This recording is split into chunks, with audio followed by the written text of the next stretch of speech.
In a cave in northern Spain, there's a skull with two holes in it, both in the same exact spot, just above the left eye, both the same size, same shape. Scientists eventually proved something disturbing about those holes. They weren't made by an accident. They weren't made by an animal. They were made by the same object, swung twice on purpose. And this skull isn't a few hundred years old. It isn't a few thousand years old. It's 430,000 years old. Older than modern humans. Older than language, probably. Whoever swung that weapon wasn't Homo sapiens. Our species didn't exist yet, but someone, some early relative of ours, still did this, on purpose, to another person. This is the story of the oldest murder case ever found. In the Atapuerca mountains of Spain, there's a cave system with a grim nickname, Cima de los Huesos, the Pit of Bones.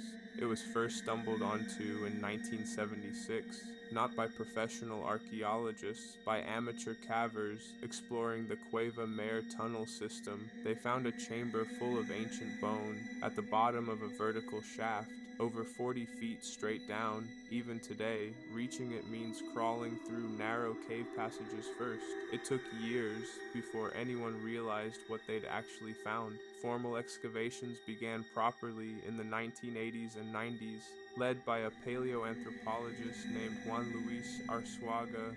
His team has been digging there for decades since.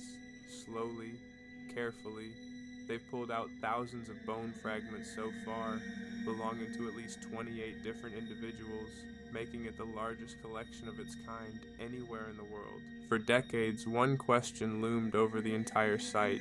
How did 28 bodies end up at the bottom of a 40-foot shaft? One or two, maybe you could explain by accident. 28 is something else entirely. There's also been decades of debate over who these people even were. Most researchers classify them as Homo heidelbergensis, an early human species that predates us by hundreds of thousands of years. Others argue they belong to an early branch of Neanderthals instead. The dating hasn't made it simpler. Early estimates put the site at around 350,000 years old. More recent dating pushed that back even further. Some studies now suggest up to 600,000 years. Then genetic testing added a stranger twist. Scientists managed to extract ancient mitochondrial DNA from the bones, an extraordinary feat given how old they are.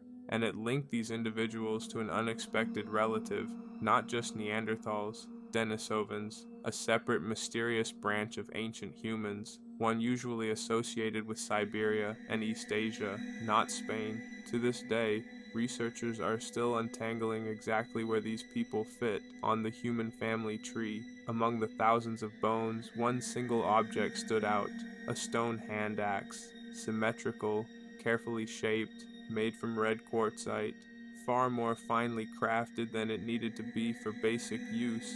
Researchers nicknamed it Excalibur. It was the only tool ever found at the bottom of that shaft, which raised an obvious question. Why would a tool end up down there with the bodies? The leading theory is unsettling in its own way. Researchers believe it wasn't lost. It was placed there, deliberately, as some kind of offering, left with the dead, on purpose. If that's true, it reframes the entire site. Not just a dumping ground, possibly the earliest known evidence of ritual or funerary behavior anywhere in the human story. Among all these remains, researchers focused on one skull in particular, cataloged as Cranium 17. It didn't come out of the ground whole. It came out in 52 separate fragments, buried under layers of hardened clay for hundreds of thousands of years. Piece by piece, scientists reconstructed it, and when they finally saw the full skull, two circular wounds stared back at them, both above the left eye, both with sharp, unhealed edges. Whoever this happened to, it killed them almost immediately. But researchers needed more than a look to be sure, so they used the same tools modern forensic investigators use: CT scans, 3D digital modeling. They mapped the exact contour of each wound, the angle, the depth, the direction of impact, and the results were specific. Both wounds were made by the same object, not two different attacks, not two different weapons, one object, two separate deliberate strikes. Researchers also checked the bone for other explanations: no tooth marks, no scavenger damage anywhere near the wounds. Whatever caused this, it wasn't an animal. If it had been a fall down the shaft, the odds of the same object hitting the same spot twice are close to impossible. Researchers ruled that scenario out completely. Their conclusion was as direct as the evidence allowed. This wasn't an accident. This was interpersonal violence. Someone attacked this person more than once, on purpose. They still don't know the exact weapon. A wooden spear, a stone-tipped spear, a hand axe even. Any of them could have made wounds like this. What they do know is that either strike alone would have killed him. The second strike wasn't necessary to end his life. It happened anyway. That detail is part of why researchers call this murder. Not an accident, not self-defense, not a single blow in a struggle. A second unnecessary strike after the first was already fatal. And then, someone carried the body to that shaft and dropped it 40 feet into the dark. Researchers think the other individuals in that pit weren't murder victims. Not like Cranium-17. They think most bodies were placed there deliberately, after death. None of them show signs of being dismembered before burial. Whole bodies, deposited with care over what was likely generations, which makes the site something rare in the fossil record, possibly the earliest known burial ground in the human story, a place early humans chose, on purpose, to lay their dead, with a hand-carved offering left behind, for reasons we can only guess at, and into that same, likely sacred place, someone also hid a murder, making it, potentially, two firsts happening at once. The earliest known funeral practice, and the earliest known murder, hidden in the exact same 40-foot hole in the ground. This finding challenged something anthropologists had long assumed, that early humans were too primitive for this kind of behavior, too simple for premeditated, targeted violence against one person.